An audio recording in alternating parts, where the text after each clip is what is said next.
Hi all. Medu vada எப்படி செய்கிறது பார்க்கலாங்களா? ஒரு சின்ன கிளாஸில் உளுந்து எடுத்துருக்கேங்க. அது ஒரு பவுலில் ஆட் பண்ணிவிட்டு நல்லா வாஷ் பண்ணி எடுத்துக்கலாங்க. இப்போ அது கூடவே கொஞ்சமாக தண்ணி சேர்த்து 1 மணி நேரத்துக்கு ஊற வச்சு எடுத்துக்கலாங்க. பருப்பு நல்லா ஊறினதுக்கப்புறமா தண்ணியை ஸ்ட்ரெயின் பண்ணிவிட்டு ஒரு மிக்சர் ஜாரில் பருப்பு ஆட் பண்ணிவிட்டு அது கூடவே 4 ஸ்பூன் தண்ணியை விட்டு நல்லா மையாக அரைச்சி எடுத்துக்கலாங்க. மாவோடைய கன்சிஸ்டன்சி நல்லா வெண்ணெய் மாதிரி இருக்கணுங்க. அண்ட் இப்போ மாவு வந்து ஒரு பவுலில் ஆட் பண்ணிக்கலாங்க. அது கூடவே நல்லா ஃபைனாக சாப் பண்ண கருவேப்பிலை, இஞ்சி, பச்சை மிளகாய் சேர்த்துக்கலாங்க.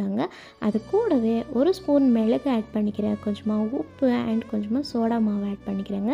இப்போ 1 ஸ்பூன் அரிசி மாவு சேர்க்குறேங்க. அது வந்து நல்லா கிறிஸ்பினஸ் கொடுக்கறதுக்காக மாவை நல்லா கலந்து எடுத்து வச்சுக்கலாங்க. இப்போ கடாயை வச்சு கொஞ்சமாக எண்ணெய் சேர்த்துருக்கேன். எண்ணெய் நல்லா ஹீட் ஆனதுக்கப்புறமா வடையை போட ஆரம்பிச்சிடலாங்க.